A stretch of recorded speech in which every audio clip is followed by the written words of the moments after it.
and it was incapable of actually changing the culture totally effectively. It Guys, didn't work. Yes. Decrius is right. Elliot, shout out to you for our first gift. Thank we you, man. are rich, baby. We're Let's rich. go. We Keep made it, on boys. gifting, guys. Let's we go. made it. Thank you so much. We really appreciate that. Was there any like comment attached to the gift at all? I don't know how it works on TikTok. Just been spamming the chat like so epic. Dude, let's go. Let's read some comments if we need to or address it. I want to engage with our fledgling audience here. We appreciate you guys. The real loyalists. You guys are here at the ground up, the foundation. This will be a skyscraper one day. You'll have seen it from the beginning. Allah3 says, what do you think about the point USA was doing the right thing to borrow money until general intelligence? Wait, read that again? Sorry. What you think about the point USA was doing the right thing to borrow money until general intelligence? This is really hard to read comments. I'm sorry. You gotta read sentences here. Wait, full sentences. I think I should learn how to get good at like reading like comments though. Like, because people are just going to start typing like about why is the U.S. borrowing money to spend on AI to reach artificial general intelligence. I think that's what he's trying to say. Like, what do you think about the U.S. strategy of just borrowing money to try to reach this, win the AI race? Yeah. I think it's probably. Thank you. That was a good interpretation. I was trying to understand like general intelligence. I was thinking of something totally different. But yeah, I think this is really stupid and it's not going to work out at all because and some people may disagree with this. I'm kind of an AI doomer in the sense I don't think it's going to actually achieve artificial general intelligence, at least not under this current iteration. It's just impossible with the architecture, this type of large language model, whatever it is. There's a certain mathematical scalability limit that you hit before it can achieve like real conscious intelligence or something to that effect. And what I mean by this, even if you had all the power, the most resilient power grid you can imagine, and every data center in the world just to scale up the actual function of the AI, there's a real limit as to what the AI can attain from natural human language. There's the finite information limit, and that's it. And you could say, well, what if it masters human language? Is that what consciousness is? Wouldn't it just know all info? It's like, no, consciousness is obviously, and general intelligence is obviously something different from pure language acquisition. I don't even know the full English language, and I'd like to think that I'm intelligent at some level or conscious at some level. I don't speak any other human language. That's it. But this machine that knows every language and can parse out information and arrange it in any capacity that it wants, that's not what general intelligence is per se. And a lot of the people on the inside, they're skeptical as to whether general intelligence in this sense can really be attained. The U.S. government is racing to do this because in the off chance that it can, it would solve a whole host of problems. It would probably be worth borrowing the money in the long run to do that. The question is whether that's really possible or not under the current AI architecture. And I'm not sure that it is. And I know a few people on the inside of this who have indicated the same thing. It seems like there's a real mathematical limit to what this current type of AI is capable of and the type of information it can really produce and generate. So given that limit, will it still be as culturally as big a change as the Industrial Revolution was, as some people are saying? That's possible. It's hard to really understand. This might be the first iteration in the first Industrial Revolution, the same way that there was a first Industrial Revolution and a second Industrial Revolution. Perhaps the perfection of this particular AI technology will lead to the development of a separate AI technology under a new architecture that does push us to that point. But it's hard to assess from now. Is it going to be the same as the Industrial Revolution? So far, not really. It's maybe the closest paradigm shift we've had, but it hasn't amounted to too much overall, besides ruining the internet in certain respects. But TikTok, you'll like this because Michael actually is a teacher. TikTok asks, do you think ChatGPT is destroying the next generation? Teachers say kids can't do a damn thing. Yeah, I am a high school teacher, believe it or not, for better or worse. And so I could test this firsthand. Yes, it is absolutely ruining the next generation. Because honestly, I can't blame them for it. I'd probably do the same thing because it's just an easy shortcut. Why do any of this school busy work? Who cares when I could just put it in ChatGPT and it'll instantly generate some sort of answer? The issue is when they they do that, it just becomes a compounding problem. They do it over and over again for every issue, every single problem, every single assignment, and they never end up learning anything. I am very well aware of quite a few students in high school who are actually illiterate. They can't read or write full on. And it's because they've been maybe screwed through COVID and that educational experience. They've now supplemented the rest of it with AI. They cannot read English sentences at all. And they're juniors and maybe even seniors in high school going to college. And the worst part is they do get accepted to college and will go there. And we need to tell our friend Richard this because he made me very angry the other day when he told me AI will make people smarter. Yeah. He's just Richard, dude. He always comes in with the. Do you mind passing the drink, by the way? The bottle. I need a little bit more, but thank you. But yeah, Richard is just categorically wrong about this. Like, absolutely. But it's because because we love Richard, but he's categorically wrong because Richard's definition of people is just wrong in this case. If he means people by the general masses, then he's completely wrong. If he means people in this select group who are maybe specialists and capable of using the tools in a way to supplement their own work or their own learning, then yes, that's possible. It's an enormously beneficial tool if you know how to use it. It can synthesize, compile, describe information really easily. It's good. And if you know to prompt it properly and so on, it has its uses. Are the general masses using it for those purposes? Absolutely not. The biggest use cases are like therapy and like relationship type stuff. Is that making people smarter? No. Using the chatbot as like a glorified quasi-girlfriend, which is a very common use case, or to talk about your mental issues as a sort of quasi-therapist. That's the biggest use case. I'd have to ask Richard, do you think that's making the general populace smarter? It's definitely making them more antisocial. Yeah, for sure. Because it's a great supplement. One of my coworkers admitted to talking, like you said last week, talking to ChatGPT like as a companion. Yeah, right. This is, I forget the survey now, but like this is the most common use case for people. It's this type of personal interaction or mental health assistance. That's it. It's not to like deal with some complex task or synthesize information, help with research on a topic. Barely anybody uses it for that, you know? So Yeah. the fact that it's widely proliferated is just bad, dude. Like these people now with the video technology, like again, people just aren't ready for this. Like it's just, we said it last stream. People, I'm going to be elitist about this, but people aren't ready for the technology. And it's just the fact that it has to be available to everybody is just because of the economic system. It's the way you get it funded. It has to be marketed as a product that even the lowest simpleton can use. And use effectively. One thing I hope it does do is kick all these people out of their like completely fake like marketing jobs. Yeah, and comms it might. jobs It that might are just already destroy fake. some of these like absolute bullshit white collar jobs like that, which were all made up, you know? Yeah. And that would be good because fuck those people too. Like none of it's serious, dude. These like- women that work in all these different remote places and all Yeah. they do is send an email that, Yeah. you know. sponsor calls it like women email jobs. Yeah. Yeah, Will yeah. it destroy all the women email jobs? It will for sure eventually. Like it could definitely get to that level. Yeah. Like it's capable of that for sure. Because they're already, those same women email jobs, they're already using it to write all their emails. Like they're already doing it themselves. That's their first tool. Like has anybody even seen an email that hasn't been written by AI recently? I haven't. That shit doesn't exist anymore. There's no human impact. It's so funny the way it works now, either it's in school or the workplace. Everybody, because they can't read or write themselves, they can't articulate a single solitary thought in the recesses of their mind. It's just, let me get the AI to do it. And then the other person doesn't know how to respond, so they get the AI to do it. It's like holding up a mirror to itself or something. It's like, what are we doing? Thank you, Ambrose, for the new follow, by the way. Thank you. We appreciate Let's it go. a lot. Let's go, dude. But yeah, I don't know. Maybe I'm just kind of like misanthropic about the whole thing. I don't have any faith in it. But so far, what I've seen, it's sort of diminished just the public generally, just on so many different levels. It has ruined some of the younger generation for sure.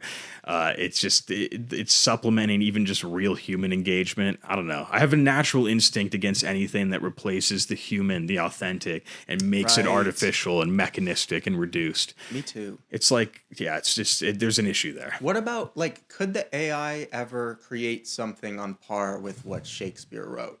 Is that possible? Like, in a sense, yes, because when it does, it's because it's imitating Shakespeare or other related authors. It has a command from its training of these greats. The question, and this is like related to the idea of artificial general intelligence, is it possible for the AI to do that organically and originally? Could it do it absolutely from someone without this training? Well, by definition, it can't. Not yet. Not with this current architecture. It has to be trained in these things in order to know. It has to be trained on natural human language in order to develop any sort of thought or whatever we want to call it. So it could probably imitate Shakespeare incredibly well. Very well. Yeah. It could probably write a lost Shakespeare play or something like that. But is it fucking Shakespeare? No. Could it exist without Shakespeare, without that original human input? No, not yet. We actually got a comment asking about your thoughts on the Trump admin moves on Argentina and Venezuela. We actually addressed that. We addressed that in the beginning, but maybe you want to touch on that. Yeah, again. we can touch on it again. I'm not they're not related. They're only related insofar as they're both in Latin America. They're not related in their motivation, I would say. I don't know precisely why we're getting into Venezuela and why we might be indulging in a real military conflict there. We kind of talked about that in the beginning. But when it comes to Argentina, it seems like we're just bailing out their government because there's some material interest. We want to squeeze out China in the region. And I forget the last government, the last president, his name or anything like that. But they were like selling some mineral rights and everything else to China. And this has been Musk's project. Musk has boosted Milei, this new leader of Argentina. It's part of this problem, and they're having economic issues, so we're going to bail them out and secure the region. I thought Milei was the economic whiz. He was supposed to be. He's going to bring libertarian economics, dude, to Argentina. And turns out you need billions of dollars to bail out your economy once that's the case, once that's really implemented. But it just seems like just this basic material interest, and it might even be pushed by these special interests in the administration, these tech elites. They want to secure whatever lithium or who knows what's there, Or they've bought bonds in Argentina, and they're going to lose value because the peso is collapsing. Yeah, it could be just that simple. Like they're invested in the economy. And so if it goes down, they go down, and they can put pressure on the administration, or they have the leverage to say, hey, you've got to do this now. You got to bail them out. And Trump's going to do it because why not? Right. If he's listening to people who are close to him, that's all he'd do. Right. We have our first hater, though. I want to hear what the hater has to say. I love the haters, the debate. I think he's gone now, which is kind of embarrassing. Coming into a live and hating, and we didn't even recognize you. No, we want to recognize the haters too. It's Frank sued Midwit, I think is what he's trying to say. Hey, that's fair. It's in my experience, a lot of the people who've accused me of being a sued midwit, after some thorough investigation, some real dialogue, which you're not here for anymore, unfortunately, I found always that they're in fact the sued midwit, and they can't discern real, meaningful, intellectual info with whatever their retarded idea of intellectuality is. That's usually the case. But I love to debate. I love our supporters. I do like the haters. I've always been a debate guy at heart, so I love the discussion. I love the disagreement. Stoogie says, seems like the Trump administration wants to withdraw from Europe and Asia and double down in the Americas.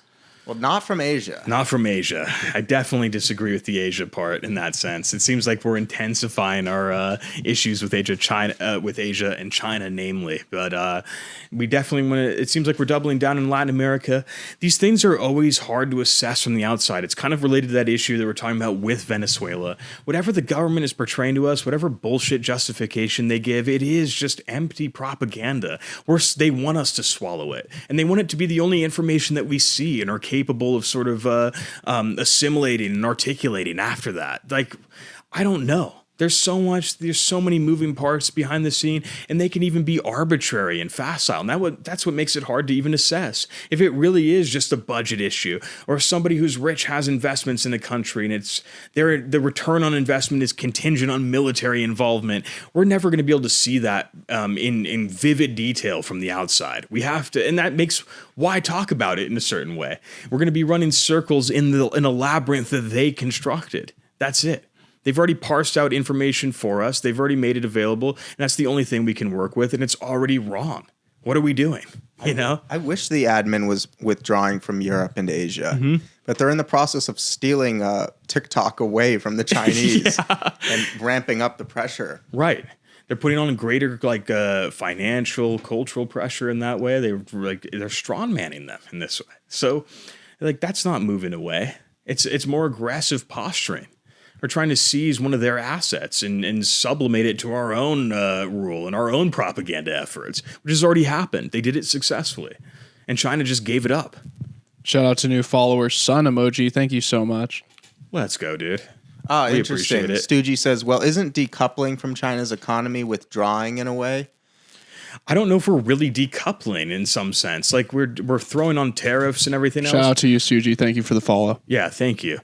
We do appreciate it. But there's a lot of posturing in that direction. We're going to go and bring back domestic manufacturing and decouple in this way. But I don't know if that's really materialized or happened in any significant fashion, in any way that would matter.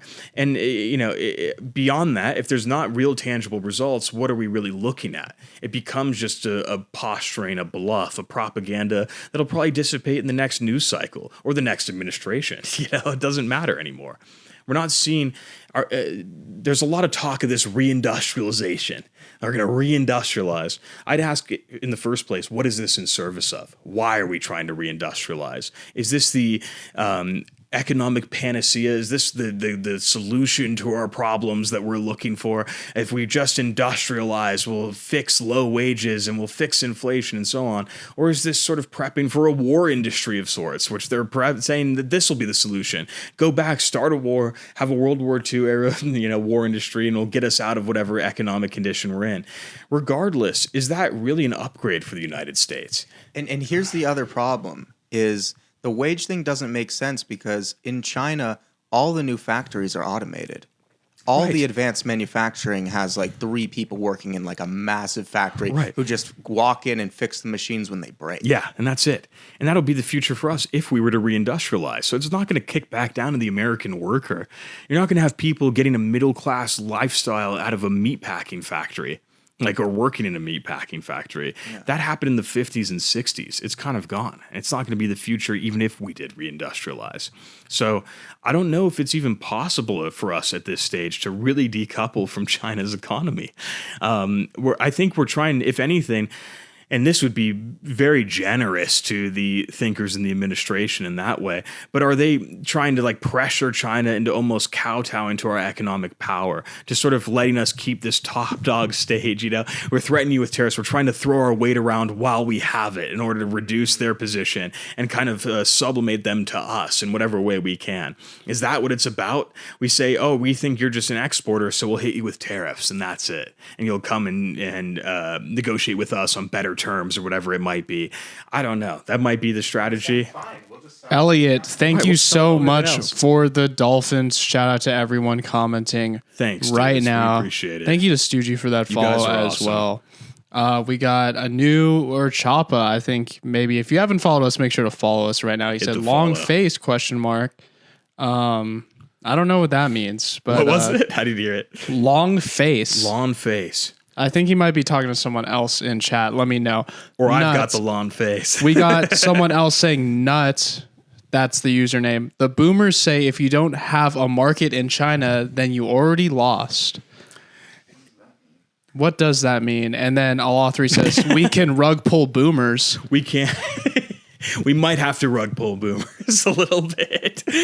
No, dude. Boomers are a separate conversation. We could definitely get into that. I have a lot to say about the boomers. Love them, but there's some issues. All right, guys. We're an hour. We're an hour in. Let's get into the hoaxes. We've been doing a roundabout on these topics. It's kind of been a flowing conversation, but that's what these casual streams are for. We can dial in on something. Yeah, we've talked a lot on these streams about the U.S. making things up about China in order to win some advantage. And we thought we'd go through some of the biggest hoaxes. I think we have a few of them written down. Let's get it. The biggest one that comes to my mind is TikTok, because I think it's the one they've been successful in, and it's the one they've had zero evidence and really created out of thin air. Thin air. It's amazing. It's amazing. And it just shows, Man, we got to break this down a little bit. Like, there's a lot of points I want to have to say, but when it comes to the TikTok issue, like, China proved that they're capable of real cultural soft power. They could actually create a product and compete with the United States and our media apparatus, not only just on equal terms, but actually outpace us and do better. They totally shifted the landscape in their favor. I think China also underestimated their own ability to do this, truly. They didn't actually understand how effective this soft power is. They don't see it. I think I saw recently Xi Jinping himself initially dismiss TikTok as, he called it spiritual opium. Like, it was just this, and maybe, man, this is where I'm going to get sentimental or idealistic. Like, they have a different view of civilization where they don't understand that spiritual opium is cultural soft power. They want to believe culture is something higher and more significant. But in reality, the United States has already dragged the world down into the lowest forms of slop you can possibly imagine. So because of that, what is culture now is just that fast attention span seeking bullshit that you're always getting. That is what's culture, and that's what's competitive, and that's what's effective. That's the landscape everybody engages with. And Xi has something else in mind. Culture should be something higher, more significant, more substantive. This spiritual opium that degrades the human attention span and maybe soul, that's not something China should capitalize on or focus on. That shouldn't be the core of what China represents and promotes. So we're not going to factor it in. We're not going to pay attention to it. It's just there. The company that's producing it, well, they're on their own venture, and we're not going to support them when the United States inevitably cracks down on it for our own ridiculous business-oriented reasons. That same sort of reduced slop motivation, that's what drives us, because it's killing our companies. Zuckerberg hates it because it cuts into Meta's share of the social media space, because TikTok is the better product. And they're going to apply the full force of U.S. institutions and political power in order to acquire TikTok and bring it into our sphere, into the United States sphere. That's a fascinating point. It's like the Chinese created the greatest cultural slot machine ever created. Right. But because Xi focuses on a higher culture, he doesn't even recognize the value in it. No, he doesn't see any value in it. In fact, he's maybe even on a personal level embarrassed by it. It's in some sense, like, man, this is what it's amounted to. Like, this is the Chinese product that's recognized internationally. It's this reduced slot. We got to do better. So he doesn't even throw his weight behind it. He doesn't even. Yeah, I don't know Xi, but it seems like he would be pretty bummed on it. Like, in the behind the scenes, he's probably just like, ugh.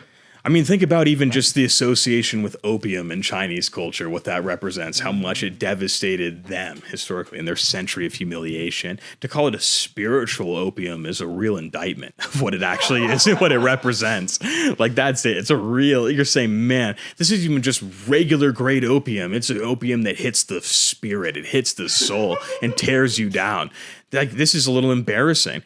So when we say, but no, this is what we like, man, we're the original opium dealers. We want to perfect spiritual opium too. We're going to seize yours and make it ours. We're going to apply the full force of Congress. We will make up the most brazen lies you could possibly imagine, because we have no character. We have no morals. We don't care. None of this matters. There's no truth. We will say this is Chinese spyware. It's a national security threat. There has to be congressional involvement and everything else. We have to ban it. Or if we can't ban it, we have to take it over. ByteDance has to sell it to us, to our American companies, who you can really trust, by the way. They're not going to do anything wrong. They're going to manage the product in the exact normal way that you could expect as a consumer. Not surveillance. There's no way that could occur now that America owns it, or American companies. The scandal is that the Chinese government was actually so far removed from TikTok. Yes. Like, so far removed. When the American allegation is that they're controlling it. Yes. Actually, the crazy thing is they have nothing to do with it. They don't like it. They don't like it. They don't want anything to do with it. They don't want to back it up. They don't want to support it because they see it as lower than them.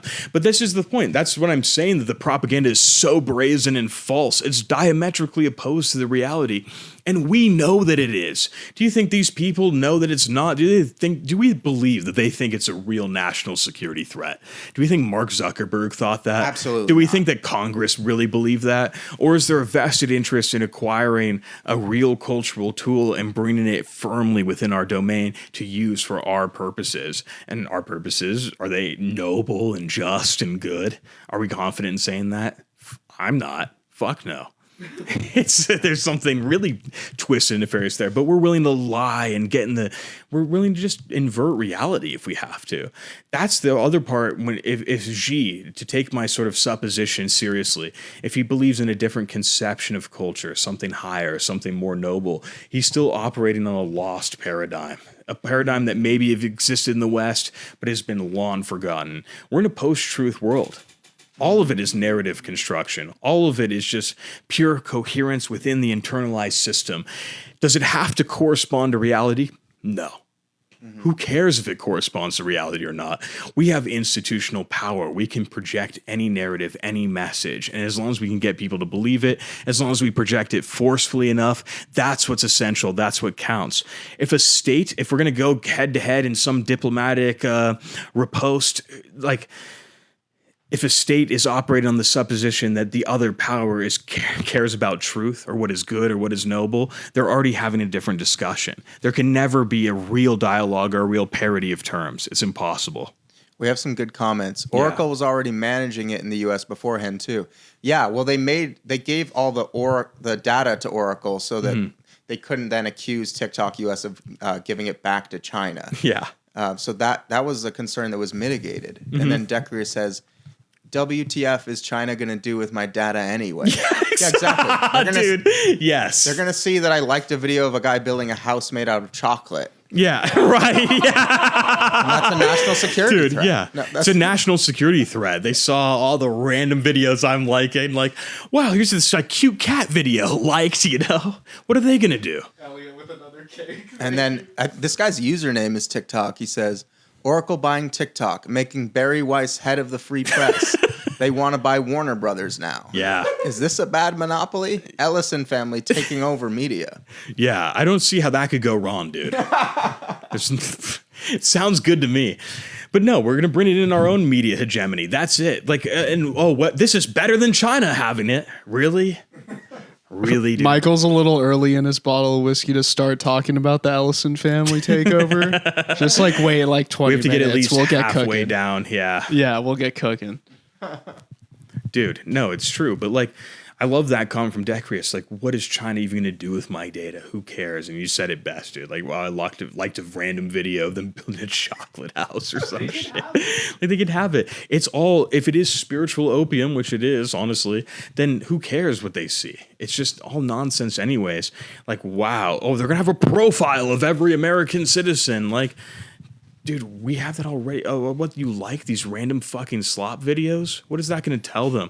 That's real national security, strategic importance. Give me a break. Right, and it's like what you've said before. It's we act like we don't have it.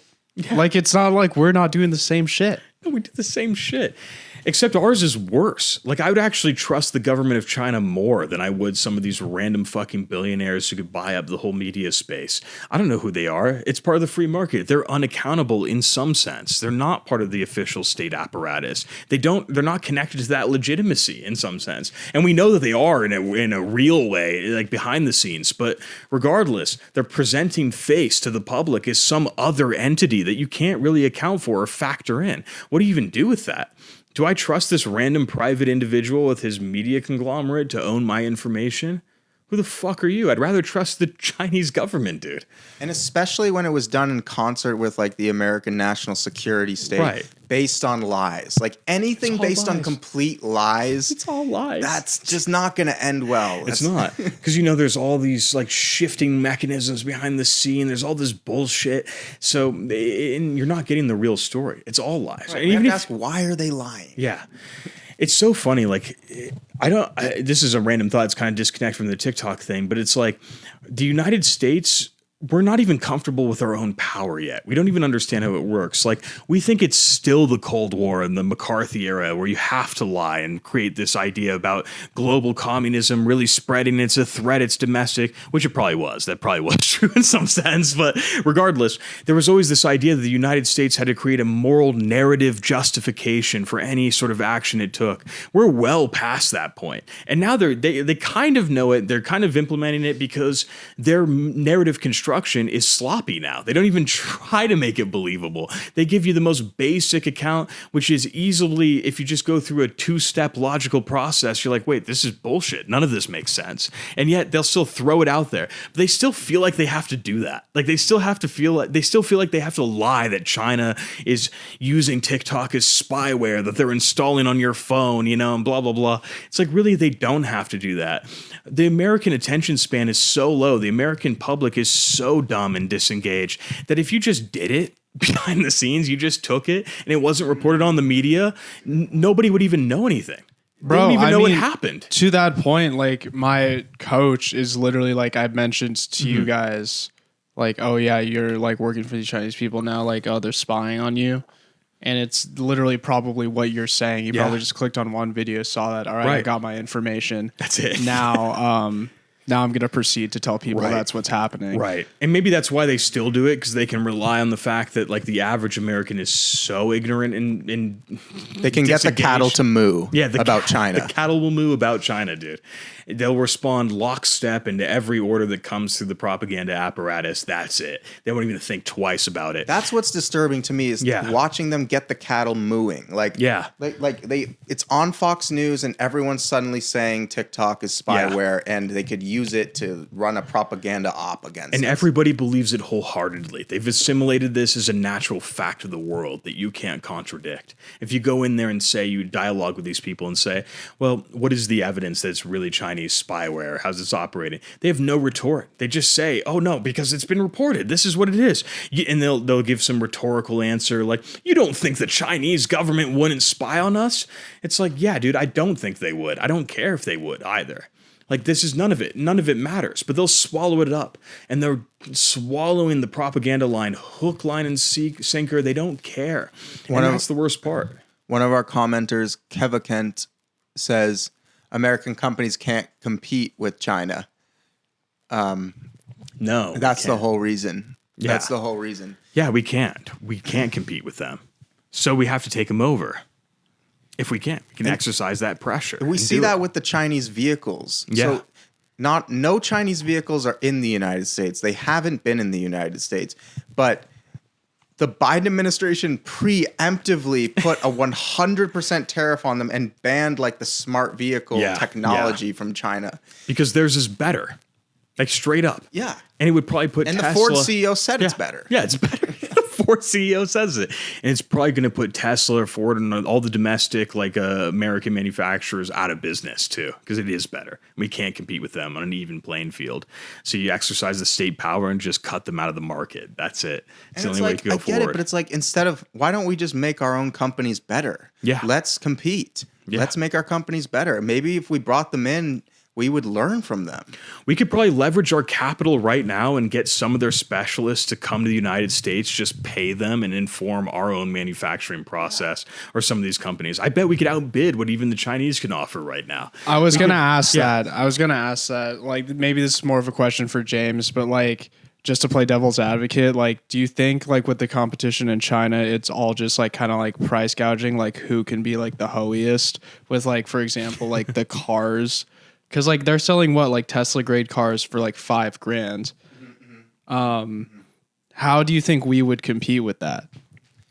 So the ones that are actually like on par with Tesla are more expensive. They're selling like those tiny EVs for like $5,000.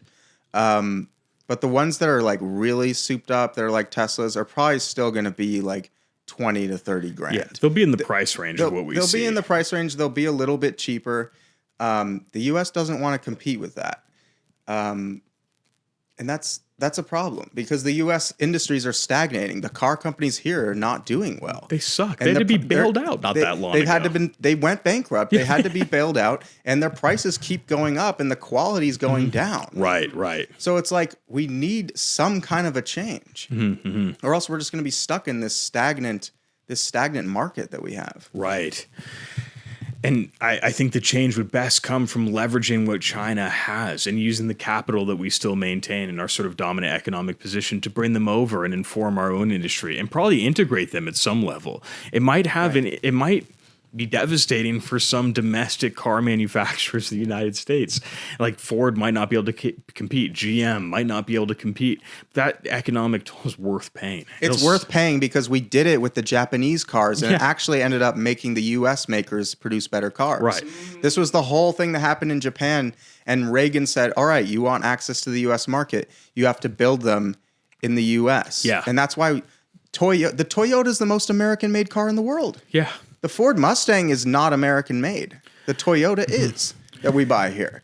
So it's like there's a trade-off. Like they brought the Japanese conglomerates in, and it actually did benefit us. Yeah.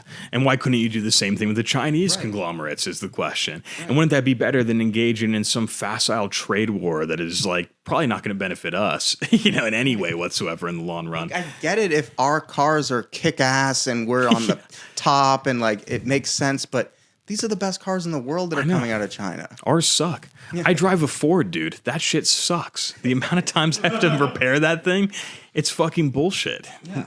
There's definitely a way to find a balance to it. Because so in China, the car companies, they have too much competition. Mm-hmm. There's way too much competition within China. They can't make enough money. They need the U.S. market. Yeah. So we actually have a lot of leverage. Yeah. We could structure a deal that doesn't destroy our industry. Man, just imagine opening up that market to them. I think they'd be biting at the bit to try and get that. Yeah, they are. Shout out to you, Stu, new follower. Shout out to you. I remember you. Thank you so much. I hate to do it, guys. I got to take a quick bathroom break. I'm about to piss my pants, if I'm honest. All right, James, you want to sit and I'll ask you some questions? If you're ready, get on camera. Shout out to you, Stu. I remember you following. Yeah, I'm reading the chat. James is kind of prompting Michael. We kind of got like a little little round table going. What is up, Stu? We're talking about China naturally, as we love to do very so often. James is coming in. Michael's going to use the restroom. Guys, how is your weekend? Let us know. Yeah, so what do you think the car situation? So when you went to China, did you ride in like a BYD or something? I've ridden in the BYDs, the Neos, the Li Autos. They're sophisticated. Unbiased. Yeah, they focus on making them very comfortable. The Chinese cars are focused on being very comfortable. They're all very high tech. They have AI built into them. I mean, it's similar to what we have here, but they're starting to implement like the Huawei AI into the cars. So you can like have like Neo has a cool thing where they have like a live AI assistant. It's called Nomi. And it's like on your car. It has eyes and like you can talk to it. You can ask it questions. It's like kind of like, it's like Hawaii. It's like Asian. Yeah, it's Asian. It's like hello. It's like hello, Nomi. Hello, I'm in your car. Yeah, exactly. It's cool. I mean, what they're suffering from is there's something like 160 Chinese electric vehicle companies, and all of them are good. And so the competition in China is just at an insane level. It's the opposite problem that we have here, where there's not enough competition. We can't have like startup car companies here, really, that do well. I mean, Tesla was kind of mind-blowing when that happened. Right. The biggest EV company we have is Tesla. The competitors aren't really on par with Tesla. In China, it's the opposite. Like all these guys are starting car companies. The smartphone companies are starting cars. Like Huawei has a thriving car business. Xiaomi has the hottest car in China, the SU7 Ultra.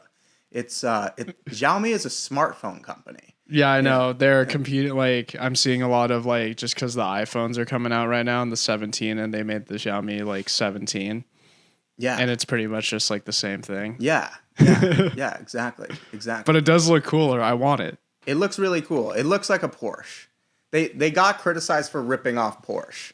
The Xiaomi car. The Xiaomi car did. Yeah. But it's really cool. So, yeah, I mean, the cars are great.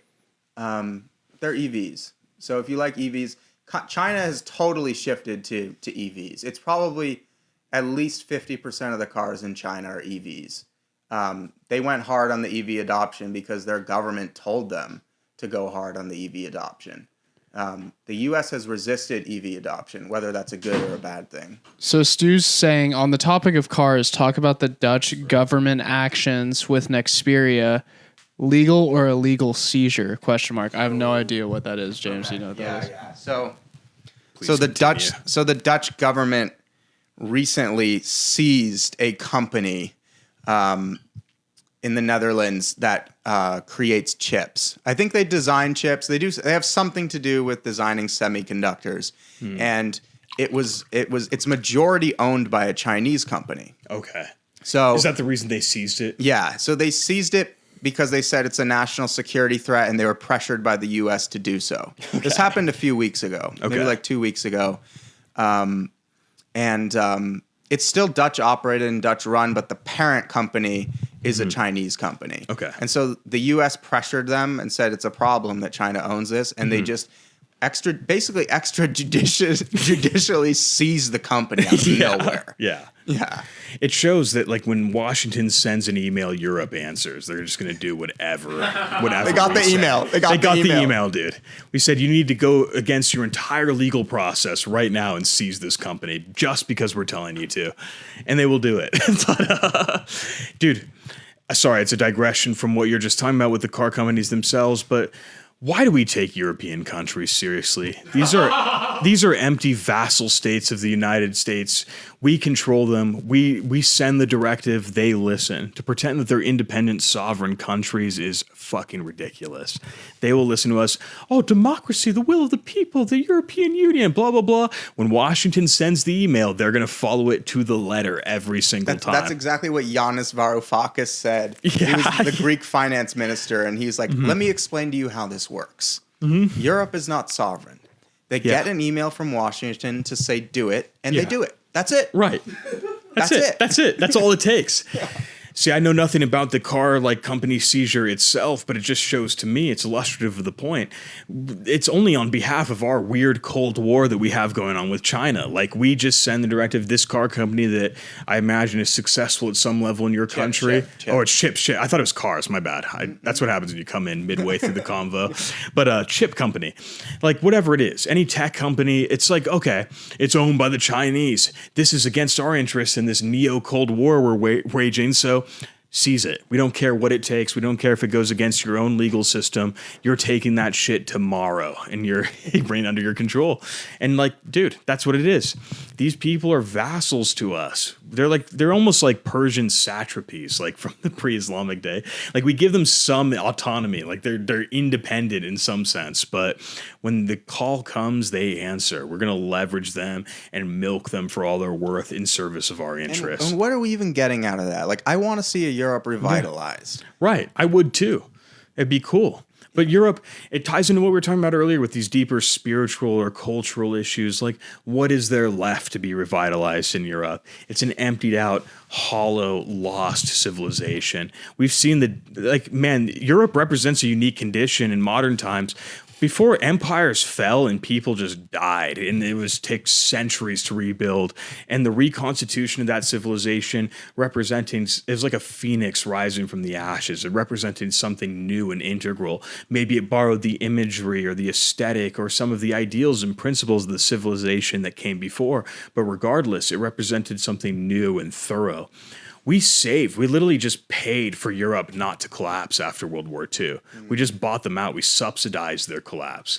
And because of that, we've propped them up now as this hollow, empty civilization deprived of any essential quality. And we've seen them hobbling along. And now they have some material power, some economic power, but they're just vassals for us. What's left? What is integral in their culture, in their civilization? It's really unique. We subsidize the collapse. Now it's like a zombie that we've propped up and okay, keep marching along. You're Europe, right? This is cool. No. And actually conservatives predicted this in the 50s. Yeah. Senator Robert Taft was against aspects of the Marshall Plan and against NATO because of these reasons. Yeah.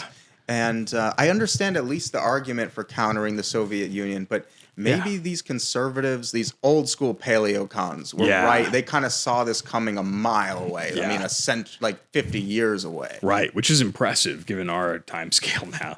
We have difficulty assessing events even next week, let alone 50 years in the future. So, credit to them, but you could see it from that perspective. Why would we be buying out Europe in this way, propping them up? What else? I mean, maybe what else could you do? It's the only real natural ally that we would have or identify, and we could maybe restore them to a sort of acceptable material strength.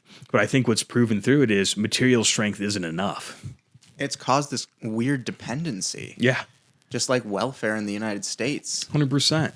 Dude, these ungrateful losers, they benefit from military support from the United States, our hegemony, and they have this like haughty, prideful attitude like, you Americans, like we're so much better, more cultured than you. It's like, dude, your culture's fake. It doesn't exist anymore. You're propping up something illusory. Your material strength is fake. It's entirely subsidized by Americans. You better give me respect if I walk through the streets of Paris tomorrow. Your culture is literally my museum and my restaurant, brother. I am my restaurant. And I'm enjoying you gotta make it American in some way. Like there better be a fast food. There better be McDonald's. You guys better be speaking English at this restaurant. No, I'm being hyperbolic in a certain sense, but it's true. They act like they did it themselves. And it's like, no, maybe this is part of the revitalization or what you said, James. Like you'd want to see them revitalized, but they don't. They think they're already there. They think they already represent some sort of apex, but they're riding out this sort of wave of past glory, and it's just wrapped up. But again, it's so in their culture they couldn't even talk about it because it's a problematic past. It can't be talked about in any sort of glorious sense. But we're still somehow better. But it's the acceptable better because it's against Americans or something to that effect. Big Lease with that daily heart. Shout out to you, Big Lease. Thank you, Big Lease. One of the OG fans. We appreciate it. But we're reading the comments. Sorry, it's the thoughts. Stu. Yes. You guys are really saying the quiet part out loud. No, yeah. I wonder how many people think like this. And then oh, that's Probably Stu. not many. Okay. And then Stu G says Olive Garden is more Italian than their prime minister. Real. That's based. Is the prime minister not Italian? No, she is. No, she is. To my knowledge, she is. She is. He's just saying that, like, really, there's nothing left of Italy. Like, Olive Garden is more Italian in a certain thorough sense. Yes. And I kind of respect that opinion. It's kind of true. There's, like, why are we taking Europe seriously in any way? And it ties in that deeper conversation, which is where I want to take it. It's something that came up in an earlier stream. But can Europe be revitalized? Is there anything to revitalize? Would be my retort. What's there? What can we identify that's salient and meaningful in European culture, except the hopes for a time gone by? What's left? What is worth preserving even? Capital, money, the architecture. What does the architecture mean in a civilization that doesn't appreciate it, doesn't care for it, that's always moving beyond? Yeah. There's already something lost there. There's nothing to really revitalize. I think a lot of people on the right sort of stake their hopes on just a pure return to tradition, as they say, a sort of a rebuilding of the past, a reconstitution. That may be just impossible. And I think a lot of that comes from a sort of misunderstanding of what actually lies in the West's decline and how far back it may really go. A lot of these types sort of identify what I would consider to be the beginning of Western decadence and its fall as the sort of apex of the civilization itself that they want to revitalize. It's like, no, it was already moving away from true principle. There's already something lost there. Now we're so far gone, there's no hope in revitalizing it. Soviet, I'm just seeing your comment on our YouTube video. Thank you so much. It is a long one, so I'm going to pass it over to James. I'm going to read it. But thank you so much for commenting. And we're also like pro Italy, like emotionally. We are. We're just shitting on it. This is a challenge. We love the history. We love the history and the culture. We do, but we're trying to challenge them to actually think about these things seriously and go back to their integral civilization as it is, if that's possible. But like, we can't just be like, oh, it's great, Italy's awesome, when it's not. You have to rebuild. And rebuild may be independent of our ridiculous influence. Yeah, the last time I was there last year, it was like, you kind of get this guilty feeling when you're there. Yeah. It's not like pleasurable like right. It is. No, you feel it's really good. I'm not like trying to like talk shit just to talk shit, but like there is just like you look around and you're like, fuck, what do the people do here? Right. Oh, you guys are literally like serving us. Yeah, there's no energy. Yeah. And that's such an amorphous concept, of course. Like, how do you even talk about energy or what that means on a civilizational level? But it is something like palpable, I think, when you're there. Like, you see it. Like, there's no driving force. Whatever that impetus that pushes civilization onwards, it seems to be, or at least feels to be, lacking here. And that's something really significant. If you go to other places of the world, maybe even China, I don't think you experience that same palpable lack of civilizational drive. I think it's there probably in abundance. And it's and that's something to consider, something to factor in. And maybe it's a challenge to the Europeans to build something of themselves again, and not just hobble along as a empty vassal state of U.S. power, really. It's just, there's something more. Maybe there's something of value in the civilization still. So find that and build it up. Well, I have a question for you on like the totem pole of the trickle down of the emails. Yeah. Who gets the email first? Is it U.S. to like the Asian countries that are our vassal states and then to Europe, or is it's do the Asian countries get them last? So it goes U.S. to Europe. I think it goes U.S. to Europe for and sure. And then Japan and Korea get it like we the last. We just have a more direct relationship with Europe and a common heritage. It's easy for, like, in a certain sense, and this is very general, but we speak the same language. It's very much understood. Like, we're speaking a common cultural language. When we give the orders, they know how to follow. The Asian domains, they'll follow in their own respects, but it's a bit different. It takes a little more effort. And we're telling... Like, we know tomorrow we can send the email to London and they will listen. We can send it to the Netherlands. Just look at how they've bent over backwards in the trade negotiations with Trump. Yeah. The EU gave Trump everything he wanted. Everything. But the Asian countries are hedging their bet a little more. With China. With China. They're more wary of just following whatever the U.S. tells them to do. They don't want to get caught fully. I know. Just listening to the U.S. They know China's rising. China's right here. Yeah. Chill. Not only are they assessing the fact that a hegemon is on the rise, but it's a regional hegemon for them. It's something immediately proximate. So they have to consider it. And they don't want to be hedging their bets one way or the other. They don't want to just like wed themselves entirely to U.S. influence and power, because if China really is ascendant and can disrupt that and create a true multipolar order, then, man, they might be losing in the regional scheme. Especially with one of our vassal states that has a tricky past with China historically. Yeah, I think we know which one we're referring to, but it might be a real issue for Japan there. It's possible. But I think Japan in this case, they're so firmly wedded to U.S. power, and we're still, not in practice, but it's almost de jure. It's in law. We have them under occupation, more or less. Like, they are a true territory. So they have of course, they have functional de facto independence, but they don't have a real military. I wonder if it's even possible for them to switch sides or go to a Chinese hegemony. But I think they're firmly in our grasp, more or less. The new prime minister is somewhat interesting. I was reading that there's been a lot of pressure from the right in Japanese society to kind of become more independent. Yeah. And that this prime minister shares some of those tendencies, but she's still from the establishment party. So it might be like an establishment way of like mitigating or letting out a little bit of that nationalism that's rising in Japan. That would be the worst case scenario in a certain sense, where it's just an establishment ploy and it just becomes a little pressure valve. Like, you turn it, you let out the pressure, you escape the consequences of internal discord or rebellion or something that really threatens the political order. But it just pays lip service, more or less, to what's going on. Yeah, I think that's what's happening, because he's just one of like Shinzo Abe's like guys. Yeah. But can drum up the rhetoric and so on, in a way we're going to build palatable. up the Japanese military. Yeah. That's what she's saying. Yeah. So that's... I mean, listen, Trump has already laid out the blueprint for this type of posturing. Like, you can just say anything, you feed it to the masses, and this is what populism is, fundamentally. You say what the masses want to hear, and the masses are so ignorant and so easily manipulated, you don't even have to do it. You just say that you did, or you say that you will, and that's enough to satiate their appetites for the moment. And you've quelled maybe a tension that's been brewing, and that's it. You don't have to actually follow through. There's no deliverance. There's no real meaningful change. That's populism, and it'll get you elected in the next cycle too, because the masses don't change. Yeah, it's a diet Trump. It is. It's a good point. It's literally a good way to say it.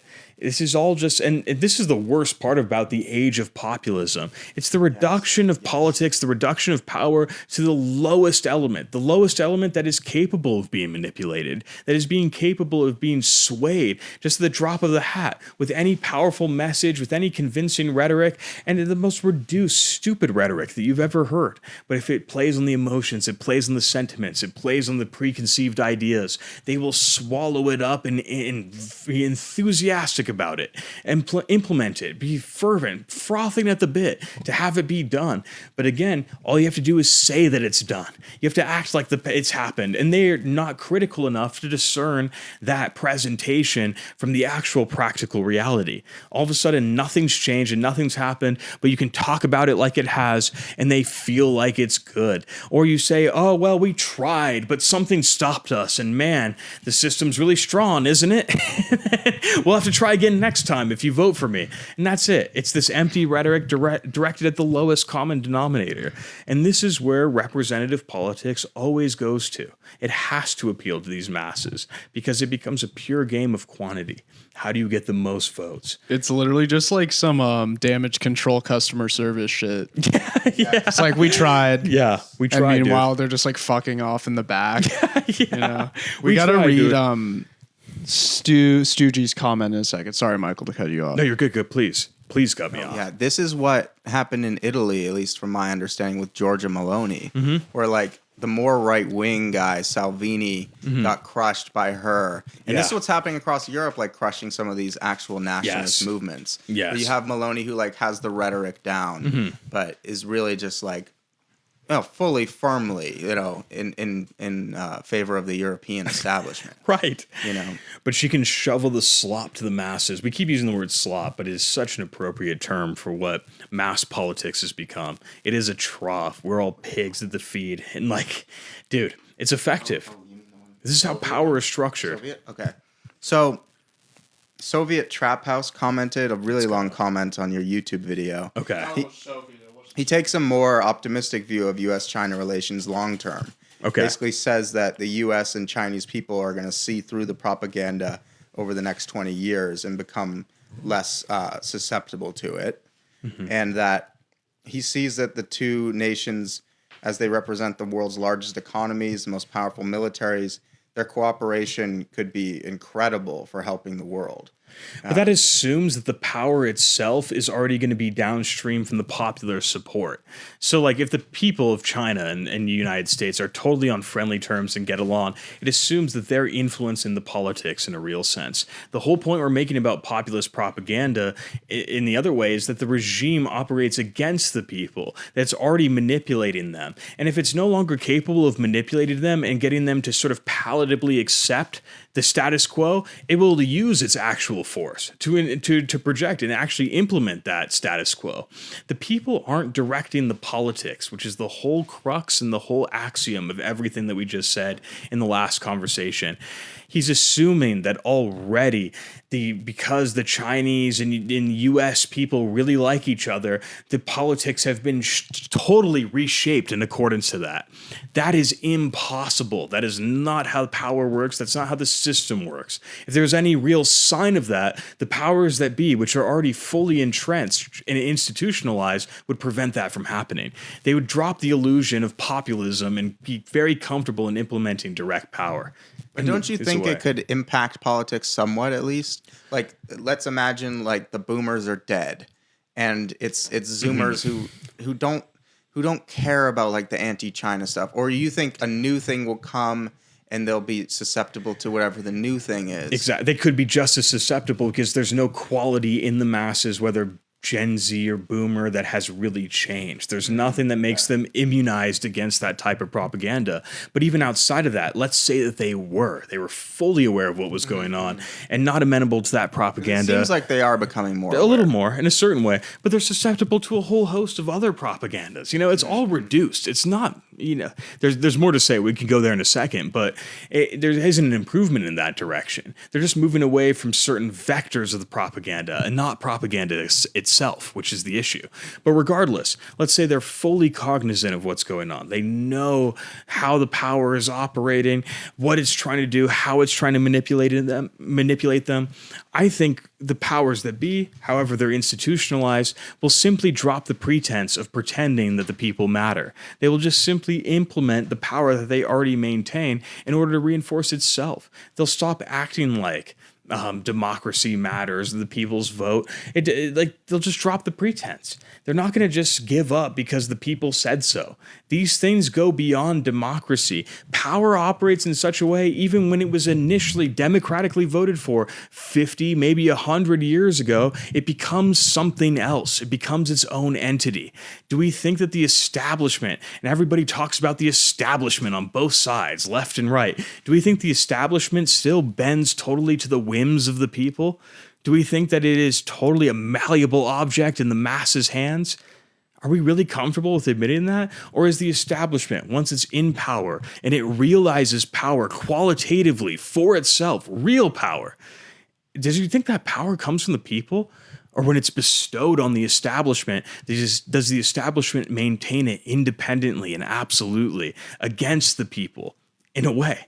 But couldn't they lose control of that power? Couldn't the mass democracy turn on them and eat them? Couldn't the mass democracy if it was millions of people literally dragging politicians in the street and hanging them by lampposts, maybe. But will it come to that? So do we have to wait for a total collapse like that? Yeah, that's the worst part. To change? That's the worst part. Anytime you've seen actual mass movements in history be successful, it was in the wake of political collapse. Absolutely. So there's numerous examples of this, even in Islamic history in particular. An example I can give, in the 9th century, the Abbasid Caliphate started to sort of decline in its ability to project real political power, especially over its frontier territories, which at that time were in the east, in Persia. So when it came to the local potentiates, the different governorships, there was a real power vacuum. And there were certain mass movements that emerged sort of in opposition to centralized imperial control emanating from the caliphate. And they were literally led by populace. The Samanids in particular, the initial founder of that dynasty was a coppersmith in Persia. Like, he was not from an illustrious background, not a nobleman, nothing. But he seized on a particular moment where there was political disintegration. And he was able to operate in that vacuum. Any sort of mass movement always sort of takes that form. Even if you look in modern times and see, this is a trite example, but like the Bolshevik Revolution, it can only occur, a real mass movement, when real centralized power from the state had absolutely declined. When the Tsar had lost legitimacy, he'd lost the real ability to exercise authority over the people, and that's it. And then a mass movement was able to fill the vacuum. Can a mass movement attack a real entrenched institutionalized power? That's a different question. And there's never been, to my understanding, an example of that in the historical record. There's always the success of a mass movement is always contingent on the absence of real centralized power. So insofar as centralized power exists within the United States in any capacity, and it has the ability to project force in a meaningful way against the populace, I don't see a mass movement really changing things systematically or on a paradigm level. It seems impossible to me. There's no such thing as a real revolution from the ground up that just upends a system in its full strength. It just doesn't exist. Simply because there's just like no spot to fill. The spot's already occupied. Yep, spot's occupied. That's so and maybe cool. This is like maybe a hasty thought in some sense, but power may be a zero-sum game. There's only maybe a single entity that can really exercise power in a particular locality, in a particular context. And power, by this, I mean real exercise of force. And force that legitimizes and systematizes itself. And yeah, that might be zero sum. And there's not like, oh, we're competing over this, or it's equally diffused through this legitimate entity and that legitimate entity. It's like, no, there is this one monolithic thing until that degrades and another monolithic thing is able to supplant it.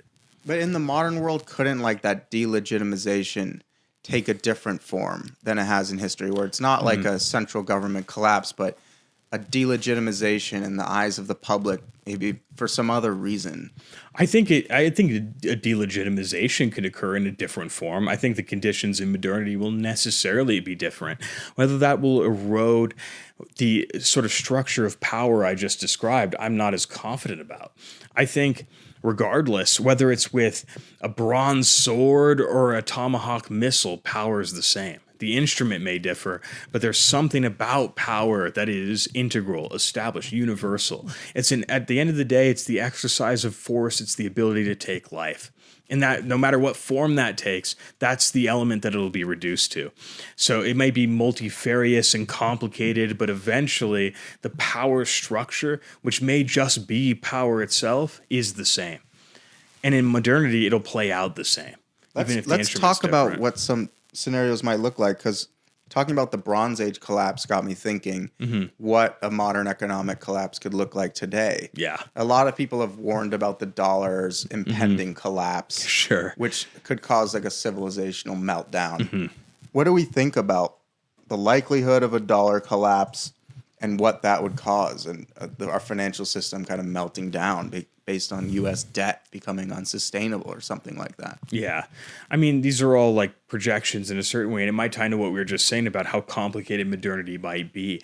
It might just unfold in a different manner, still following the sort of universal pattern, but in its details and its actual physical manifestation, so radically different from anything we've seen before. But let's say it does unfold in a similar pattern to other civilizational collapses. All we can anticipate is the reduction of the U.S. and the people within it back to the most fundamental and unassailable human political unit, which is the tribe. It is the warlord. It is the person who is capable, at least on a local and regional level, of exercising that same power that can be scaled up in terms of the state. If somebody's able to provide protection for the people around them, in whatever form that might take, that will be the person with power fundamentally. And that the person who is capable of exercising that protection through force to a greater number of people will have the greater power and legitimacy. So if it falls apart and there's no real central government or central monetary system, I mean, man, it's going to take so many different forms, but it'll revert back maybe to that same power structure. There'll be local people. The worst part is it's going to be like, it's not going to be some based like warlord from the Bronze Age. It's going to be like a SoundCloud rapper with a gang in the inner city. I think we already saw this in like, yeah, dude, remember in 2020 the Chaz thing, like the autonomous zone they established in like was it Portland or Seattle? Yeah, it was Portland. Was it Portland? Yeah, I forget now. But eventually, like the fucking law enforcement let them do this too. But like they established this autonomous zone, and eventually a SoundCloud rapper literally did take control. Wait, really? Yeah, dude. How long did that last? Because I feel like it was in and out. Eventually, it was shut down by the government, but for like a few weeks, a month or two, he ran the place like a military dictatorship. He just came in with guns and said, like, I'm in charge now. Do you know anything more about that? Because I completely forgot about it. It's been so many years since I've like looked into it, but yeah, I'm gonna look into it. He should, yeah. But but that was Bronze Age style. Like it was this guy like who just came in like just a rapper and said like, I have Dracos, I have Glocks, like I can just run this place and nobody can with stop switches. Me. Yeah, exactly. Like I got this, dude. And he did. He totally took control just through a monopoly of force. And that's how it would be in any sort of circumstance like that. Like you just have somebody who has the force, dude. This is the whole point about we've been talking about collapse. Human civilization itself is such a delicate work of art. We have cultivated it for thousands, even tens of thousands of years. We have built it up generation by generation. It's like a tapestry that every 100 years you contribute a thread to, and that's it. But it takes so long to build up. It's really easy to set that tapestry on fire. And like you can go right back to before the precondition where that tapestry didn't exist, and it was all just violence and killing and exploitation, and humans were property in a strict sense, men and women in different ways. You know what I'm saying? I'm not trying to get banned on TikTok here, but like, dude, it's all just force at the end of the day. And it's very easy to revert back to that. It's kind of a combination of what you said, like on one of our first seminars, and like what you said last week, where it's like if something, it's so delicate to where like the smallest change and like everyone's Joker starts like losing their mind. Like, bro, if like our whole, say like our whole like LA is like the water shut down, like there would be like, people would die. People are going to kill each other over people water, would kill for each sure. other. Our entire banking system, man, I wish I remembered the name. It's all contingent on a single programming language that hasn't been used since the 1960s in any other computer system. Like Python, C++, these are all later computer languages. The entire banking system in the United States relies on a single programming language from the 1960s, which I foolishly forget the name of. Still, to this day. And it's so hard to transition out of that. And now a lot of these old original computer nerds are dying off and there's nobody to pick up the torch. What happens when that falls apart? Or if there's not enough people to learn it? Like, all this is delicate, is my whole point. It can fall apart at any moment. And the modern world, in that sense, all of our material comforts, it's this very comfortable illusion. I think that's why people are capable of swallowing up any propaganda and are susceptible to populism in the first place. We know it's so delicate. We know it's on the verge of collapse, and we're looking for the Messiah who can save it all, who can just bring it back and redeem the system and get it back on track. And then we can trust in that indefinite course towards for progress forever. Like, we can trust in that system. Right now, we see that it's kind of bursting at the seams, and we intuitively know how delicate it is. And we're like, man, who can rescue us? Where's that one individual who can drag us up and back to that original course of progress that we were promised? And it ties into a concept that we're planning on talking about with Thiel and the Antichrist. But I think there's something to be said there, where he says that Peter Thiel's conception of the Antichrist will come from these individuals who are sort of warned against the delicacy of civilization, that it is so delicate, it'll fall apart, and AI is this unbelievable threat to it. So we have to regulate AI.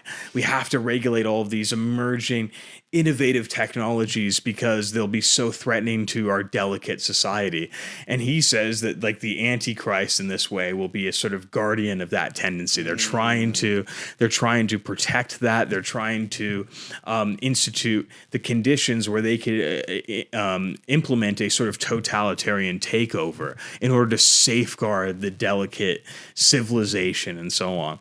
That makes sense. Where he's right is we know intuitively it's delicate. We know intuitively that what we've cultivated as a human species in this type of modern civilization, it's really aberrant, idiosyncratic, and susceptible to a very particular collapse that's never seen before in human history. We just have so much at stake, so many technologies, so much going on.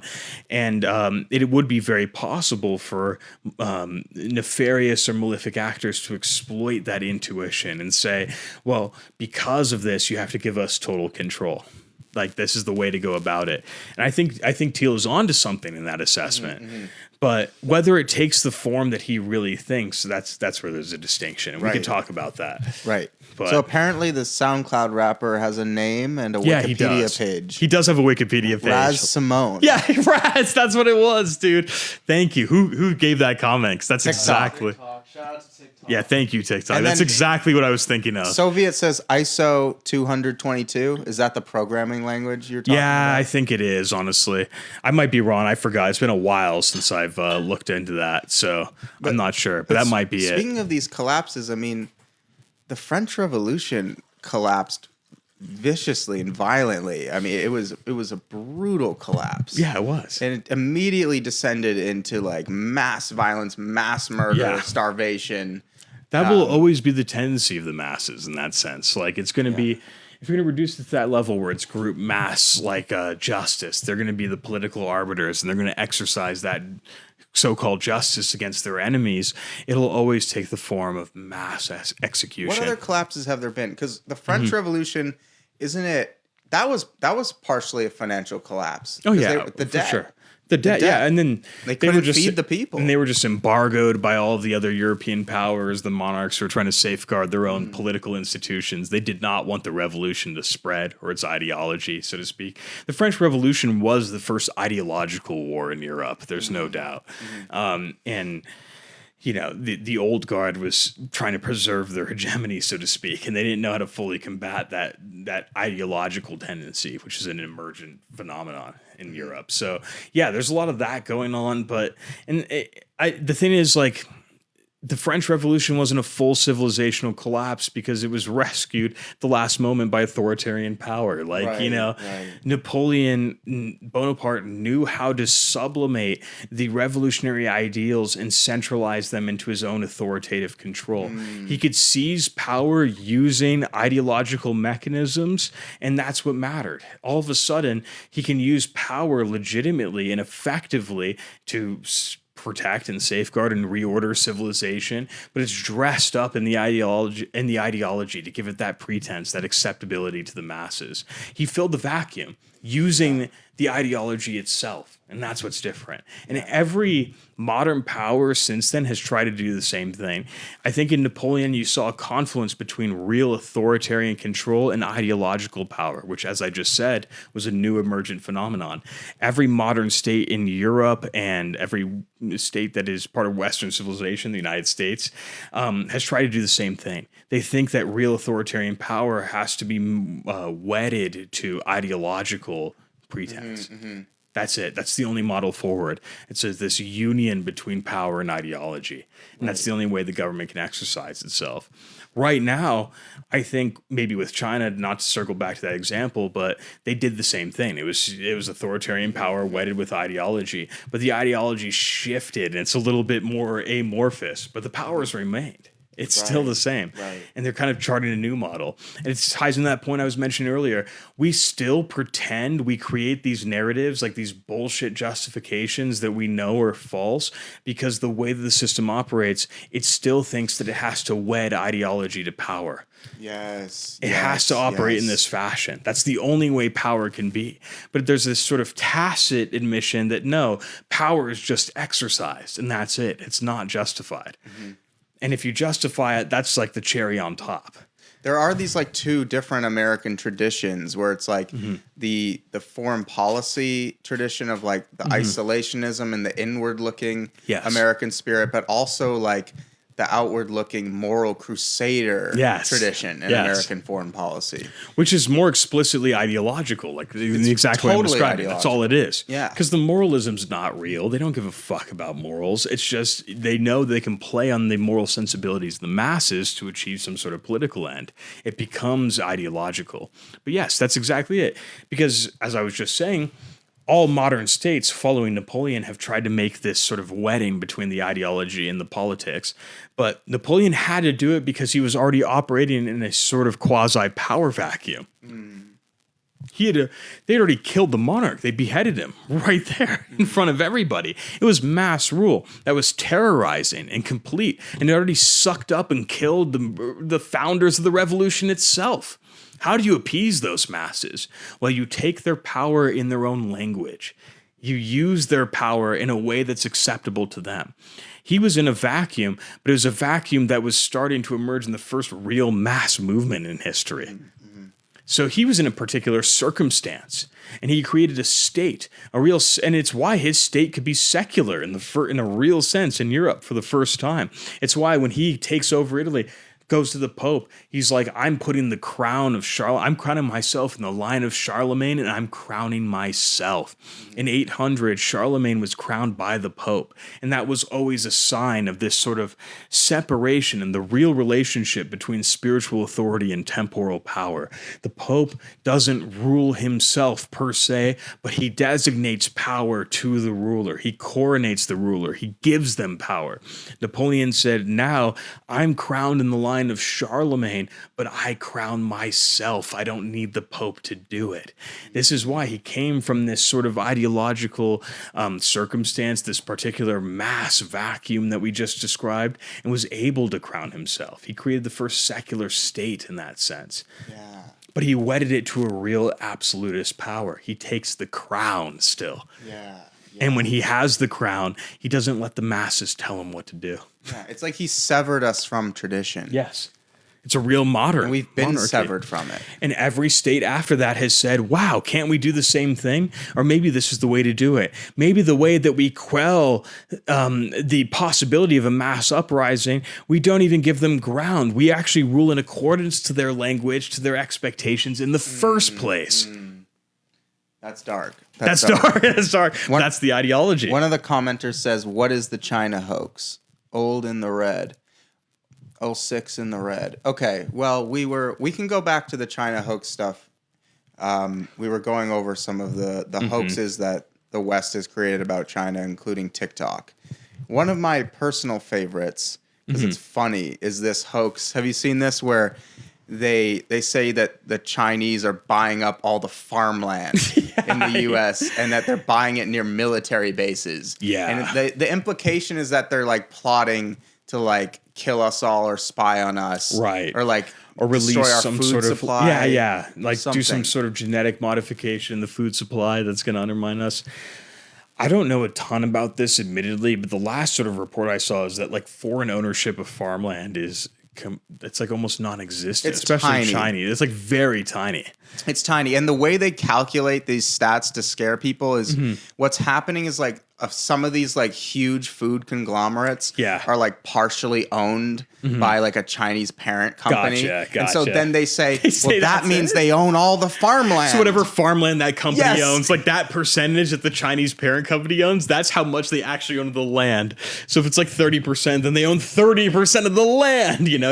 Even that's not how it would work, actually. Like, dude. Lauren says, oh, good, this isn't anti-China. Now I'm here for it.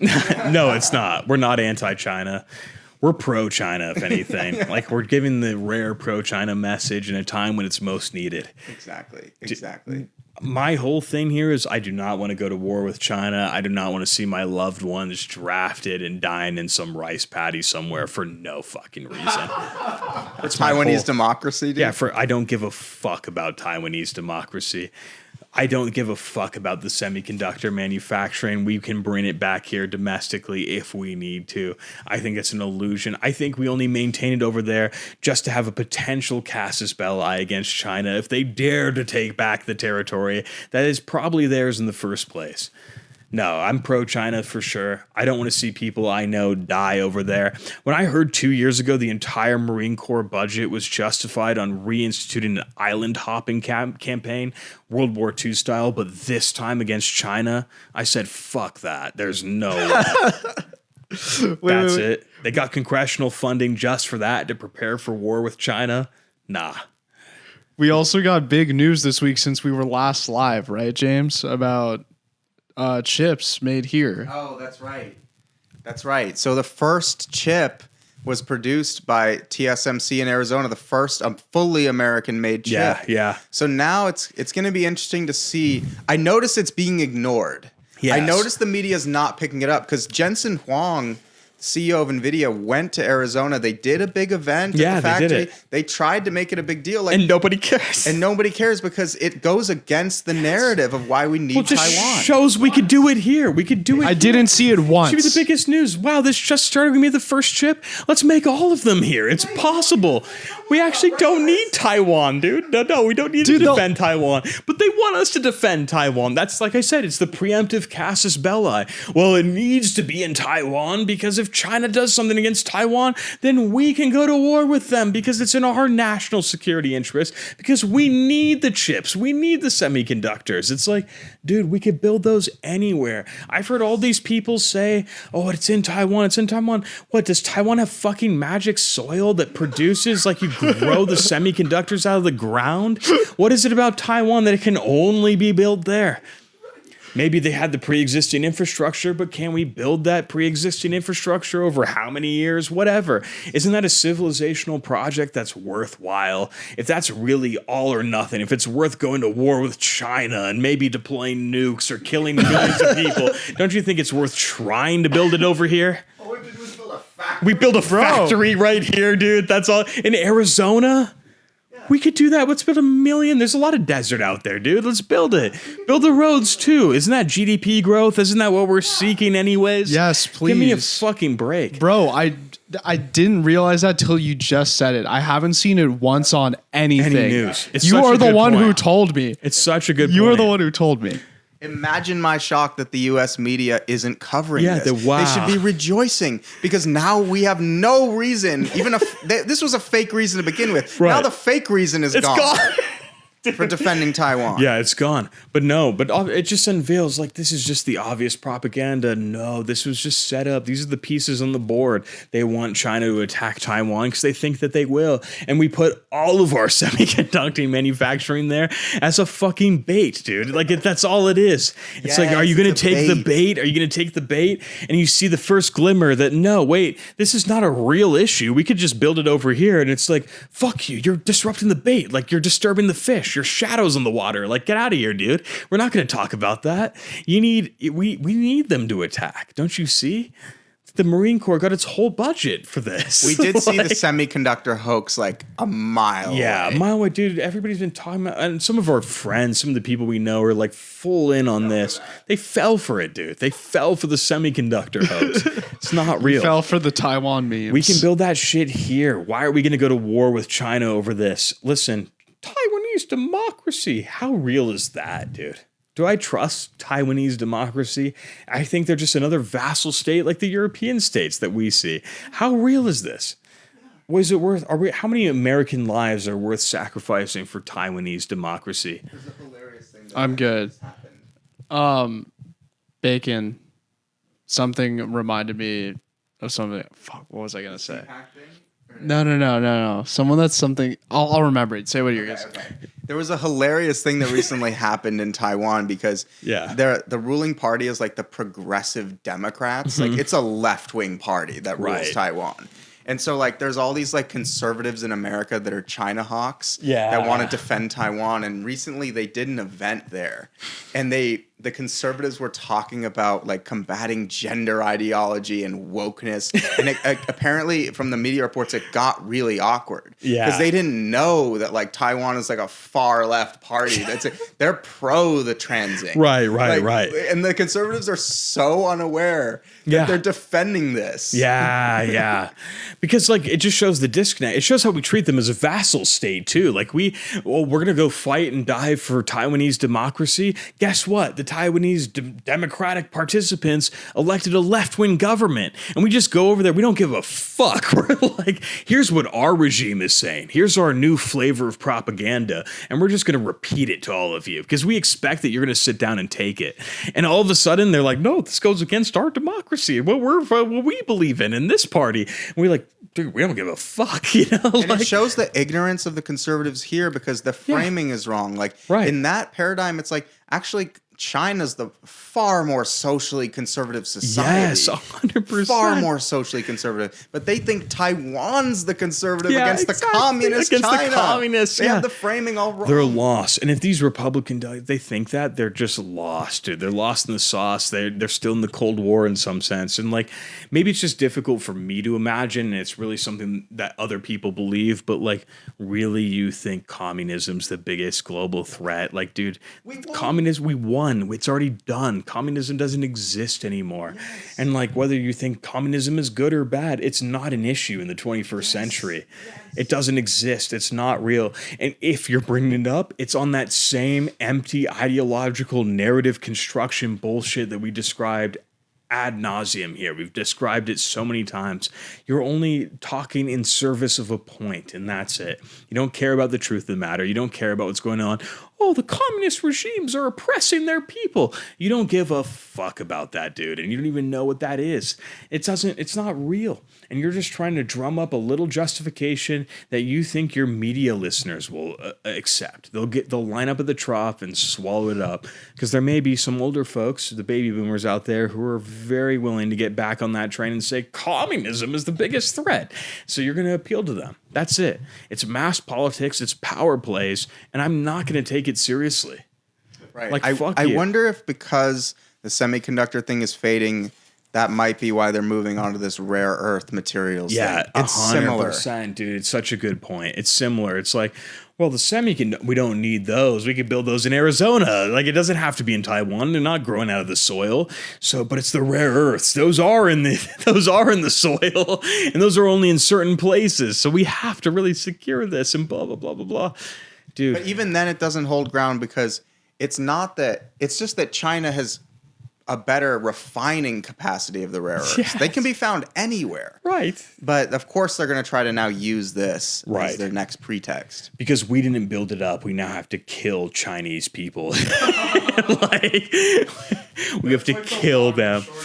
No, it is. We can't make it, so Yeah. we're gonna kill Chinese people. Or we can make it, but we just didn't do it, so we have to fucking kill you now. Like, you have to die because we can't let you get that economic advantage, you know?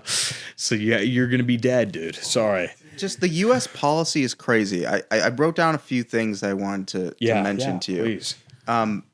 Because they banned NVIDIA from selling the chips to China. Yes, yeah. And now Trump allowed NVIDIA to sell their lowest end chip. Yeah, yeah. But now China's taking that as an insult. Like, we don't want your worst Mm-hmm. chip. Like, screw that. And so now the Republicans and everyone are saying that China's evil because they're not buying the chips. But we're the ones who restricted the chips. Yeah. So if they buy them, they're evil. If they don't buy them, Exactly. No, if they buy them, it's like, wow, they're building up in some way. It's like a military buildup, or they're building up an AI or whatever. But like you said, if they don't buy them, well, they don't want to buy our chips. Like they're building up domestically. Like we have to destroy them now. But it's like, dude, we're hamstringing them in the first place. But that's the whole thing. Like, you're looking for the rationality in the propaganda. This is the exact power politics I'm describing. Our regime doesn't give a fuck. They're setting up, like, they're laying out the chess pieces. If they do, they're damned. If they don't, they're damned. It doesn't matter, dude. Like, no matter what they do, they're laying out the situation, the parameters where we can justify a war against them. It's like, that's all it is. They know how to operate. And this is the exact point I was making. Listen, when I was saying about Napoleon, there's been a wedding of ideology and politics for fucking 200 years in the West. We know how to play this game. We know how to use propaganda to our advantage. We will set the stage rhetorically to our advantage every time. And for the masses who are sitting there scrolling dopamine fried, they have no way to distinguish the real sides. They can't see the underlying power. They don't know what's going on. But the powers that be, they've already set it up. They're like, listen, these fucking idiots will swallow it up. If China does this, we have to go to war. If China doesn't do this, we have to go to war. They've already laid it out rhetorically. And no matter which media system you're getting your information from, one of those messages is filtered through. And the cows are mooing, dude. They're fucking eating it up. They love it because it came from their favorite source of information. And that's it. They got the wedding of the ideology and the politics. The masses assent to their action, and they can exercise that action regardless. The regime has already set the terms. We are going to war. There's nothing you can do to stop us. And whether you agree or disagree, in the terms that we've laid out, we're going to war. That's it. Right. No matter what, you're coming down our labyrinth, our rabbit hole. You're going nowhere else. And that's it. Whether it's mass approval or not, doesn't matter. The powers are already entrenched, and this is the game they've laid out. They have their sights set on this issue, and that's what it's going to be. You can pretend you understand it. You can pretend you're arguing for one side or the other, but no, it's going to manifest this way. That's it. We've perfected this game, dude. The conversation's already settled. Look how quickly we can change the goalposts. It's quickly, immediately, dude. Immediately. It doesn't matter. Well, it's about like you said, it's about the semiconductor manufacturing. No, it's about the rare earth minerals and the war hawks, the people. Wow, we have to kill them too because of the rare earth minerals. I was ready to kill them for the semiconductors, but now I'll do it for the rare earth minerals. It doesn't matter. They don't care. Well, the one about the chips, when James was telling me, that one was just really egregious. Just like, oh, well, yeah. You don't want the chips, you're evil. You want the chips, you're evil. You're evil. Yeah, all of it's evil. They've set the terms. We've mastered this propaganda. It ties into a question that we addressed in a seminar a few weeks ago. But we asked the question, why is China bad at this propaganda? Dude, they're playing catch up. They're adapting. They may have different sensibilities, like we described in the earlier conversations. Xi may see this sort of propaganda as like spiritual opium in its own right. You know, it is empty nonsense, and he addresses that. But like, China overestimates us. They think we're still oriented towards this global overarching agenda, this real point, this real No, we're playing a post-truth game. It's just power. We're ready to fight for anything, for our interests, and we will dress it up in any language. They still think the language matters. They still think a civilization should present itself a certain way that reflects its real internal nature. It's like big disconnect. It's a big disconnect. Big, huge disconnect. And it's like usually those misunderstandings that do lead to war. Yes, exactly. That's why it's actually a dangerous situation. It's really dangerous because we're speaking different languages. Yeah. Anytime we sit down to have a trade negotiation or whatever, we're playing two different games. And like I don't know if any side realizes that fully. And like where it's really, and maybe our side realizes that, and we're driving like a spearhead towards that end goal of war, and like that's what we want to do. But we want to also justify it to our masses. We say, no, look, like China's evil. We have to go kill them. Like that's the way we want to wed that ideology to the politics again, and that's it.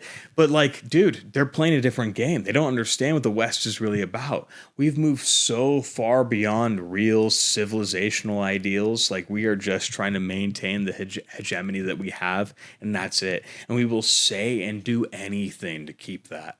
And it leads to some hilarious contradictions. Yeah. Another thing that just happened recently is because the U.S. has been ramping up all these trade restrictions on China. China's saying, okay, we're not buying the soybeans.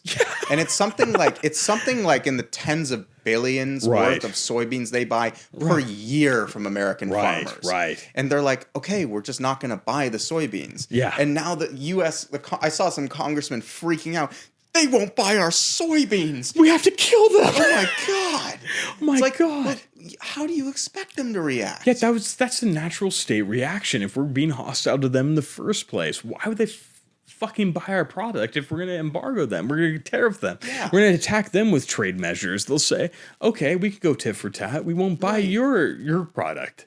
We'll attack your trade too. And then maybe this is just the setup. It's those pieces on the board. It's the bait, the same way I was describing. Now, for our masses, China won't buy our soybeans. We have to kill them. We have to use ICBMs. We have to destroy their dams and flood the Yellow River and kill millions of people. Well, let's use the Yangtze River too while we're at it. Let's fucking hit that with a nuke. You know, like, let's do it, bro. Like, they didn't buy our soybeans. This is an hostile provocation. How could they do this? But it's already justified because they say, well, there's a trade imbalance, so we have to tariff them to create a balance again. It's like, bro, they've been producing this shit for fucking decades, and we haven't. Of course there's an imbalance. That's how trade works. You see how the powers that be take a regular fact of the economy and twist it and manipulate it in service of their own agenda. Why can't it be war? Why can't we just build up an industry? Well, it might be that same exact example that you gave earlier. Why does it always have to be war? Because there's a war industry that exists. There's people with billions of dollars making weapons, and they have to sell it to somebody. And they have to. And what's the customer base for billions of dollars? You know, Taiwan is one of them. Yeah. And this is what we've been doing with Ukraine. Like, we give them tax dollars from the government and say, oh, here's $50 billion in aid. Where does it go? Lockheed Martin, Anduril. It goes to all these other fucking defense companies that are making a lot of money. Where people invested in. It's just a fucking loop of power, dude. I think especially with the soybeans thing, it's like that one made it very apparent that, or it's continuing to become apparent that America, we're like losing that like hegemony. Yeah. You know? Yeah. Where it's like China has other options. It's like, okay, I don't want the soybeans. I can get it somewhere else. That's what I mean when I was saying that we're trying to throw our power around. We're like holding on to an economic leverage barely, and we're trying to throw it around maybe to try and say, okay, you have to come to our side, to our direction. You have to kowtow to us in some sense. Mm-hmm. And maybe that power is more diminished than we initially thought it to be. Right. And it's not really working. And China's like, okay, we'll just sell it to somebody else. We're fine. We'll buy from somebody else. We're fine. And, you know, they're not going to move in that way. And they have the advantage now. They have it built up in their own domain. They don't have to listen to American economic power. Like, our power is illusory. It's only real insofar as you play the game. And if they really say we're not going to play the game, we're not going to trade on the dollar, we're not going to buy, it might be over, you know? Right. And maybe that's to go back to, I think it was Decrius. I think it was another commenter I couldn't see, so I don't remember. But somebody saying like, why are we doing this? Why are we borrowing money maybe to go to AI? Why are we trying to build up to this industry again? It's like, I think some of the powers that be see the writing on the wall and say maybe the only way to save the American economic condition is by reindustrializing in some sense. And they're desperately trying to fling every effort in that direction, and that's it. What comment do we want to look at? We have we haven't engaged with comments in a while. Xi Jinping was replaced 7 weeks ago? Huh? What are you talking about? Wang Yang is in charge. Wang Yang is a member of the Tuan clique, the group of young comrades trained all their life. What? Xi Jinping's not the president of China anymore? What are you talking about, buddy? We got to flesh that out a little bit. I have to know you're going on. Listen, I will say we've talked a lot about current events tonight. I got to come more prepared for the current events because I've been reading about like the fucking 9th century or something. I'm on the history shit. I'm fucking in the history. I'm about 1,000 years out of date. We're like near like kind of the 30-minute mark, but we can go over. We got some energy left, whatever you want. Sure. But if you want to transition over to history, with all of, I don't know if you saw, but the NBA had like this huge like gambling like ring like set up. Like apparently some of the players were like purposely losing, like that whole thing. I just said I was in the 9th century. Dude, you're hitting me with an NBA gambling ring. Yeah. What's like the first like instances of like gambling, or give us like a little history of like gambling through human history? Gambling in particular. Yeah. I could do drugs better than like at least intoxicating substances. Do that. I'll say in a short history of drug use. History of drug use. Okay, we could do that. We'll say gambling's been around for a while. Certain religions were very prescient, in my opinion, in outlawing or banning gambling. That was good. Why was that? Dude. Okay, we'll get started on something else. But gambling, what is it, dude? You're playing the odds. You're just in numbers. You've reduced your soul to quantity. I'll throw out some money. What pure quantity I have, I'm putting on the table and I'm waging against the odds itself. Oh, it's lost. I can't feed my family. That's the story. That's the story of most gambling. It's a reduction of the human soul, fundamentally. It's a loss of our real integral human nature. Like we're sweeping ourselves, our soul towards the numbers, and that's it. There's nothing else. What quality? What anything? You toil away in the fields, you work your whole life to acquire some limited capital, and you throw it away on the fucking poker table, dude. What could be worse? What could be worse? Or worse, in modern days, sports betting. Oh, what are we doing, dude? It's a plague. It's a plague. It's a plague. I made this money. I worked. I should be feeding my family, but instead I'm betting on whether the next pitch on this random baseball game will be a ball or a strike. I put down $100 on this, or I have this parlay and blah, blah, blah. It's so developed. And it's like, dude, it's kids doing it too. Dude, have you seen the new like agency that's like, I feel like it's marketed towards kids or like our age, like the Kalshi one. Yeah. That's like not sports, but it's just like predictability of anything. Like, because these kids are so dopamine starved, they're fiending for some sort of hit. When their parlay hits, man, it's like a heroin shot straight to the veins. They can't believe it. It feels so good. But most of the time it doesn't hit, and they're chasing it the same way. It's that fiending, addictive, gambling personality. That's all it is.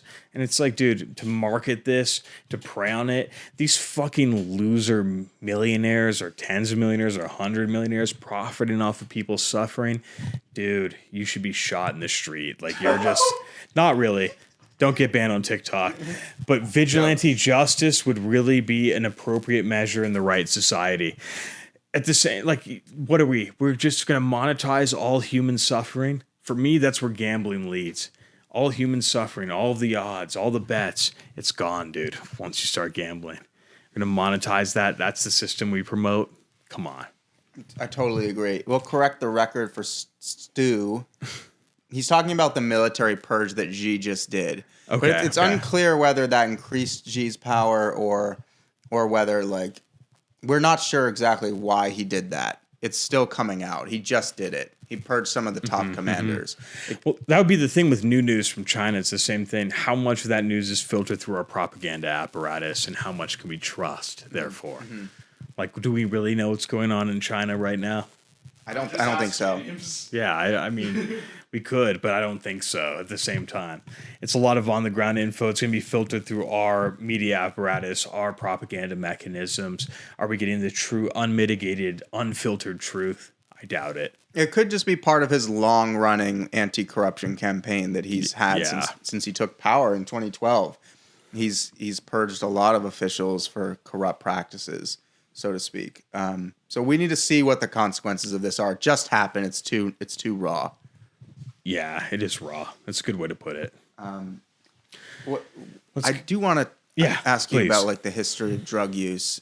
Obviously, we know about, like, maybe some ancient beer making and wine making, but the real intoxicants. yeah. Well, in that sense, like, intoxicants have been around since recorded human history. Like, the first recipes for beer making you get from ancient Egypt, like about 5,000 years ago. So intoxicant consumption has existed since time immemorial as far as the historian is concerned. But at the same time, the way that intoxicants have been used has been radically different through history. Sometimes it's been imbibed as part of a sort of ritual. Sometimes it's been for recreational consumption. Maybe it's been this weird third category. And of course, it'll sort of depend on the substance that's being used. But it's been around since human society has existed in recorded form, more or less. But there's an interesting moment in the early modern age, which is around the 1500s, 1600s, maybe even 1400s if you extend it back a little more, where intoxicant use radically increased. Very much so. And it's where you see in Europe for the first time the distillation of hard liquors in the 1400s. Really? Yeah. Okay. So you had beer at a low alcohol percentage for a long time, maybe 3%, 2%, somewhere in there. Around the 1300s, you get something like whiskey, which is just, significantly higher in its alcohol percentage. You also see widespread drug consumption, both in Europe and the Middle East. So opium usage, very widespread. Somebody like the Mughal Emperor Jahangir in the 1600s, he is smoking opium and drinking a barrel of wine a day. Whoa. And this is not in contradistinction to his regular Islamic rule. Like, you'd think that this would be, doesn't Islam forbid alcohol consumption? It's like, yes, but it's nuanced. And the nuanced answer is no, not all the time, or at least not historically, or at least certain Islamic powers or certain Islamic rulers didn't always abide by those restrictions and saw it as part of a regular function of their sovereignty not to abide by those restrictions. So people have been using this stuff forever. People have been trying to figure out how to change their regular conscious experience, whatever phenomenologically that looks like. How can I alter it? What substance can I imbibe to really change that? It's been around forever. It's taken different forms. It's taken different roles in society. What about the religious ritual use of it? Where do we see that? You see it for psychoactive substances, primarily in shamanic religions. So, like traditions on the Central Asian steppe and with the steppe nomads that we've described earlier. People taking maybe they're smoking cannabis, they're taking mushrooms in a certain way that give them experiences, and then for them it's tied into a religious phenomenon. You also see it, depending on how you extend it, even in the Christian world. The monks in monasteries through the Middle Ages saw it as one of their sort of roles and obligations to produce alcohol that they typically indulged in.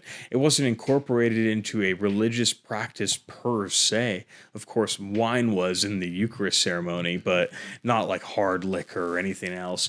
The monks were experimenting. They were producing new liquors, new alcohol as sort of their regular function in the monastery.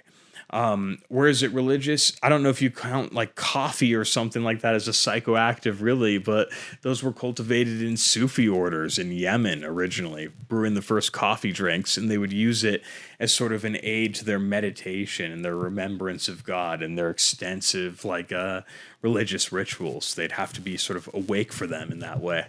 So there's a lot of drug use, psychoactive use in human history. We got our super theory of everything today fan.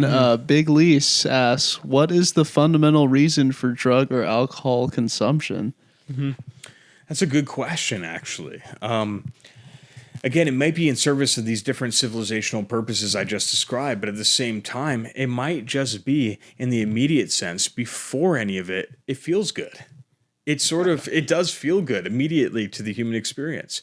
It's pleasant. It sort of disrupts the regular flow of consciousness in a very amenable way. Like, it's good. You feel it. And you can maybe see that feeling in relation or in service to a higher end, and that's something else. Like when the first Sufis were drinking coffee, and I know we wouldn't count coffee as sort of on the same caliber or the same level, but it's psychoactive. It does affect your mind in some way.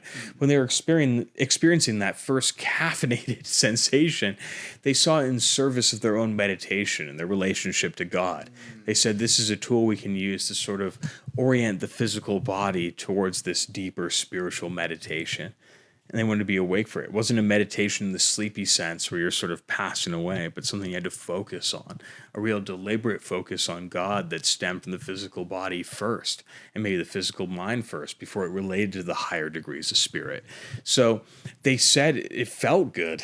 It has this purpose, but how can we use this purpose? How can we channel it towards a higher realization or something to that effect? An example, too, we think now, in Germanic cultures, going back to Roman times, there's accounts of a certain class of warriors that we call them now berserkers. They were Germanic or Norse warriors who sort of, in their actions in the battle, they channeled a type of animal spirit. We've identified like 3 different cults associated with it. It was a wolf, a bear, a boar. Those are the 3 animal cults associated with the berserker practice. And we found some archaeological evidence from the ritual chalices and the bowls that they use. They may have imbibed psychoactive substances before going into this state, which was called, it's literally where the English word berserk is derived from, like berserkon, like this true berserker state, where they would foam at the mouth and act like animals and go into a battle rage and charge in the battlefield. They couldn't distinguish friend or foe. They'd be biting on their shields like animals, like gnawing into the wood before they unleashed their sword arm on the enemy, and that was it. So we think, based on some of the archaeological evidence, that they may have been imbibing certain psychoactive substances, maybe hallucinogenics too, as part of the ritual. But the question becomes, was it all illusory? Were they always were they never channeling the animal spirit or acting this way? Was it just people tripping on the physical substance and that's it?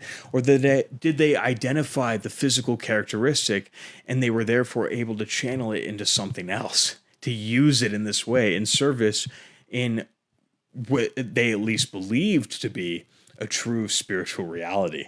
They could channel some sort of animalistic spirit and unleash it on the battlefield in a fury like nobody had ever seen before. And what's crazy about the berserkers, you see an attestation to them in Roman times all the way until the Battle of Stamford Bridge in the 11th century. It's a long history, even in post-Christian times. Like there's some sort of attestment to the fact that berserkers existed in these Germanic or Norse cultures. Any illustrations of that? Yeah, tons. We have I don't know if the mic caught it, but are there illustrations or anything? Yeah, tons. There's a bunch, even from the Roman era, engraved on metallic chalices or bowls in that way, of Germanic men wearing wolf furs or anything like that, ready to go into battle. That's so sick. Can an altered state help with intellectual thought process? Maybe. I don't know. It depends on what type of altered state you're in, and maybe that ties into what I'm just sort of describing here. Like, how do you channel it? In what service is the altered state? it's very easy to fall prey to the physicality of the thing. I think we've all encountered the pothead who thinks they're saying something very deep and very meaningful, but it's the most ridiculous, stupid thing you've ever heard. You're like, wow, you thought this was profound, but you reduced yourself to the state of an 80 IQ person. Yes. And you really said it, and wow, that was profound. Like, no, dude. You're seeing things two-dimensionally now. Like, you missed the point.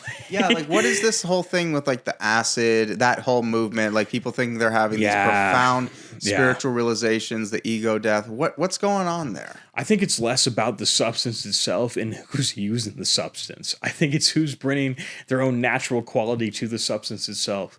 I wouldn't say it's impossible for somebody of a certain intelligence to use a hallucinogenic or some sort of like a psychoactive substance and achieve maybe a realization. Maybe it makes their brain a little bit more flexible in a way that they never could have achieved in sobriety.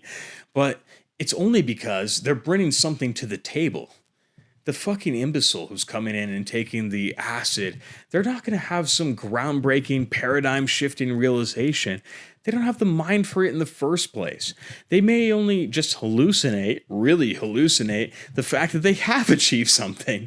And because in its their own psychoactive state, whatever they're thinking presents itself as something more important or more profound, because they're already primed to receive that in the first place. They think, wow, I just had this crazy thought. I changed the world. It's like, no, idiot, you didn't. This is nothing. This is empty words that you've channeled through your fucking lost mental state. Who cares? We're not listening to it. I think there's a difference between somebody with a genius IQ taking acid and somebody with a sub 100 IQ or double digit IQ taking acid. To ask the question, can acid do this? We're not factoring in the human component. Who is the acid doing this to? That's the more important question.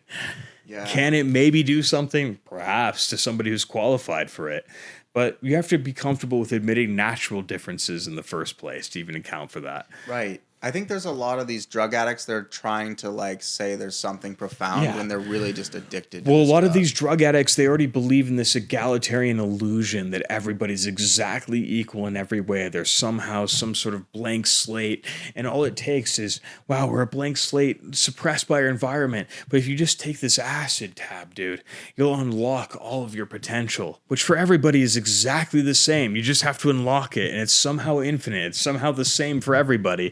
And it's like so expansive and wow.